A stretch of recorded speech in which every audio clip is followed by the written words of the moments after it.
우리 북아프리카에서 대단한 사건이 일어났죠. 리비아 국가원수 카다피가 이렇게 사살됐습니다. 40년이 넘도록 한 국가를 통치했는데 그의 죽음은 너무나 비참했습니다. 그렇죠? 반군을 피해서 도망하던 이 카다피의 위치가 탄로된 것은 결정적으로 핸드폰 때문에 그랬습니다. 위성통신을 통해서 반군에게 대항하고 투쟁하라고 하는 메시지를 시리아 방송국에 보내는데 그게 연합군에게 걸렸습니다. 그 위치가 탄로됐기 때문에 이제 포위가 됐고 결국은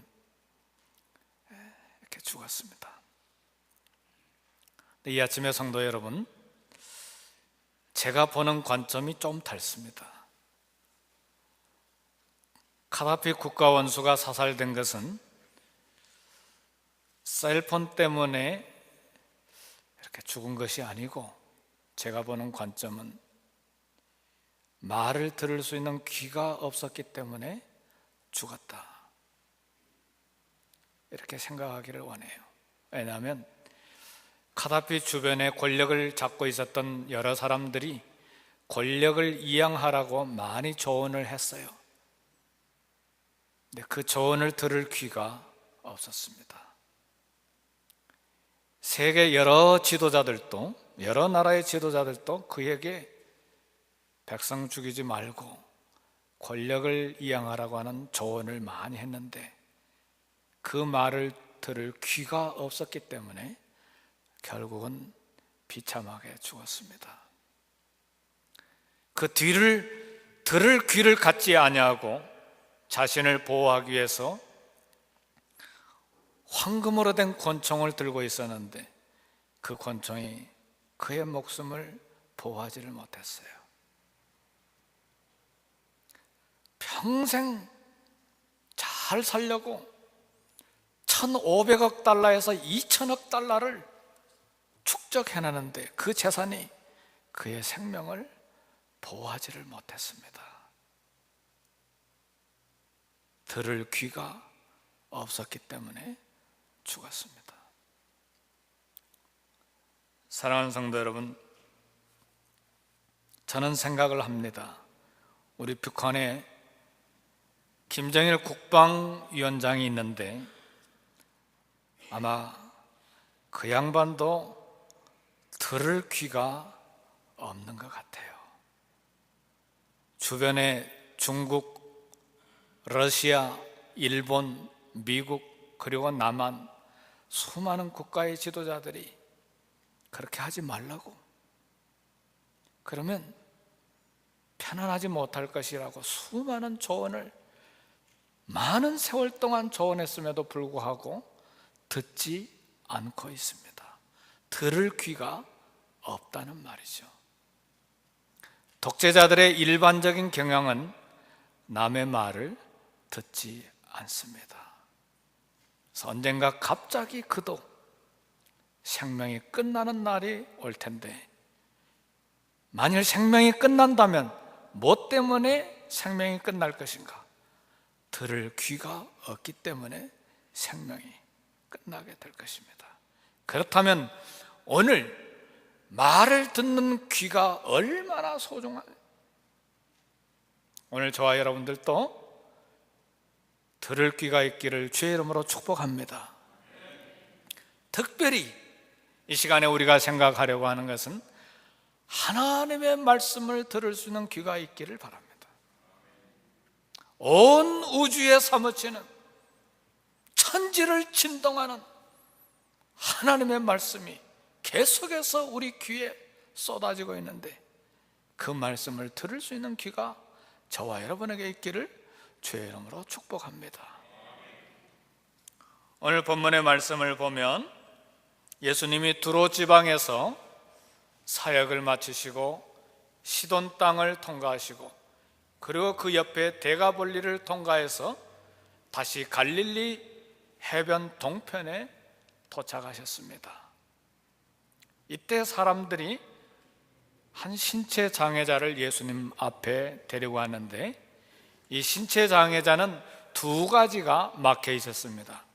하나는 귀가 막혀 있는 귀머거리였고, 또 하나는 동시에 혀가 굳어져 있었기 때문에 말을 더듬는 말더듬이 장애가 있었습니다. 성도 여러분, 얼마나 답답했겠습니까? 듣지 못하고 말하지 못하는 것, 얼마나 고통이었겠습니까? 성경은 말합니다.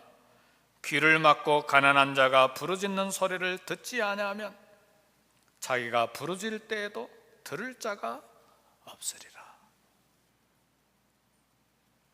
듣는 귀를 갖는 것이 얼마나 중요한지 오늘 이 신체 장애자를 통해서 우리가 교훈을 얻기를 원합니다. 수로보닉의 여인은 듣는 귀가 있었기 때문에 예수님에 대한 소문을 듣고 귀신 들린 자기 딸의 문제를 예수님 앞에 가지고 와서 해결을 받았는데, 이 사람은 들을 수 있는 귀가 없었기 때문에 남의 도움을 받아야만 했어. 예수님이 누구인지도 알 수가 없었어. 설사 예수님이 누구인지 알 수 있었다고 하더라도 말할 수 있는 혀가 없었기 때문에 자기의 소원을 말하지도 못할 사람이었어. 그래서 주변에 있는 사람들이 이를 주님 앞에 데리고 온 것입니다. 중풍병자도 움직일 수 없는 사람이었기 때문에 주변에 있는 사람이 침상채로 그를 예수님 앞에 데리고 와서 지붕을 뜯고 예수님 앞에 내려놓음으로써 문제를 해결받은 것처럼, 오늘 이 사람도 주변 사람들의 열정과 믿음을 통해서 문제가 해결되는 케이스가 됐습니다. 이 말은 무슨 말이냐? 우리 예수님께서 우리 각자의 믿음을 통해서, 기도를 통해서 응답하시지만 때때로 형편에 따라서 이웃 사람들의 열심과 이웃 사람들의 기도를 통해서도 문제를 해결해 주신다는 말씀입니다. 그런 면에서 오늘 본문은 우리에게 중보기도의 중요성을 가르쳐 줍니다.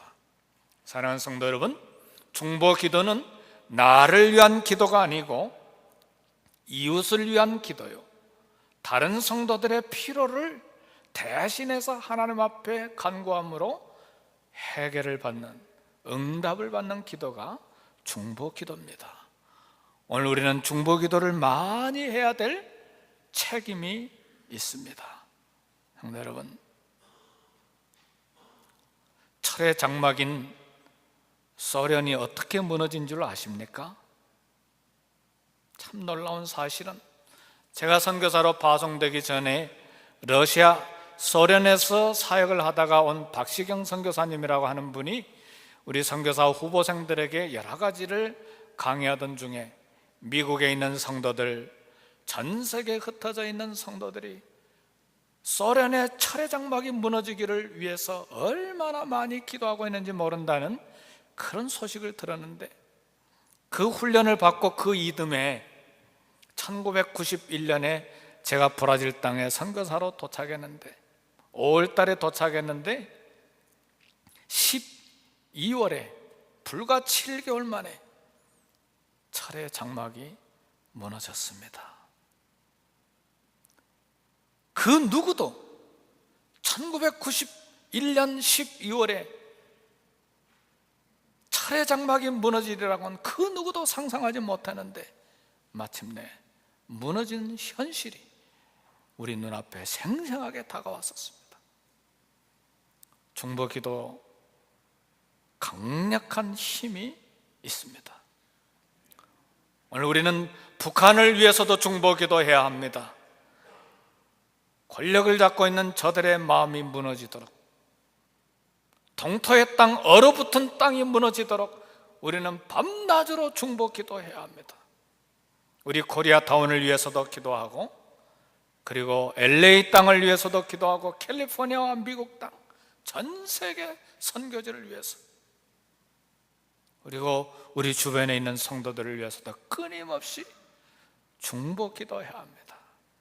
중보 기도는 우리의 기도 지경을 넓히고 우리의 기도의 지경을 확장해서 다른 성도, 다른 지역, 다른 사람들을 위해서 기도하는 것입니다.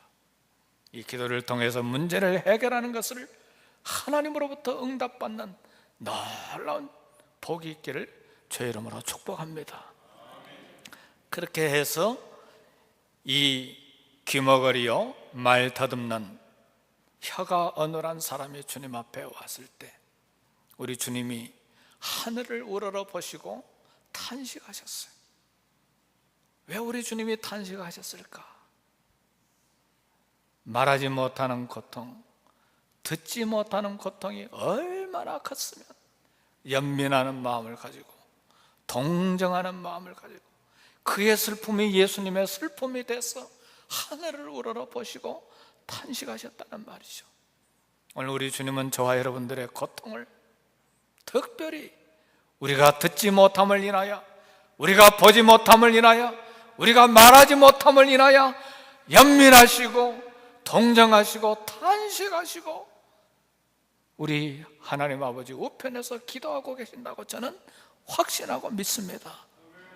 그래서 우리의 귀는 열려야 하고 우리의 입은 열려야 하고 우리의 눈도 반드시 열려야만 합니다. 이것이 얼마나, 듣고 말하고 보는 것이 얼마나 소중한지, 우리는 다 말하고 듣고 보기 때문에, 보고 있다고 생각하고 말하고 있다고 생각하고 듣고 있다고 생각하기 때문에 이것이 얼마나 소중한지를 몰라요.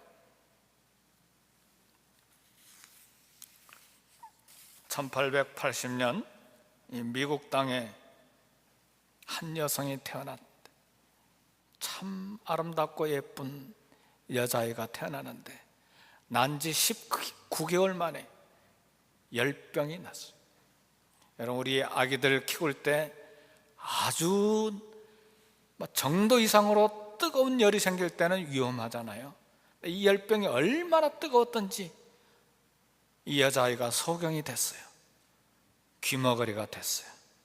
그리고 말을 못하는 삼중고를 겪는 신체 장애자가 됐어요. 누구죠? 그 유명한 헬렌 켈러입니다. 헬렌 켈러가 평생 듣지 못하고 평생 보지 못하고 평생 말하지 못하고 이 손가락으로 말하고 손가락으로 듣고 손가락으로 봐야만 했던 여성이에요. 근데 이 여성을 키워낸 선생이 유명한 설리반 선생님이잖아요. 네, 헬렌 켈러에게 유명한 일화가 있는데 사흘 동안만 눈을 뜨고 볼 수 있다면, 이게 유명한 이야기입니다.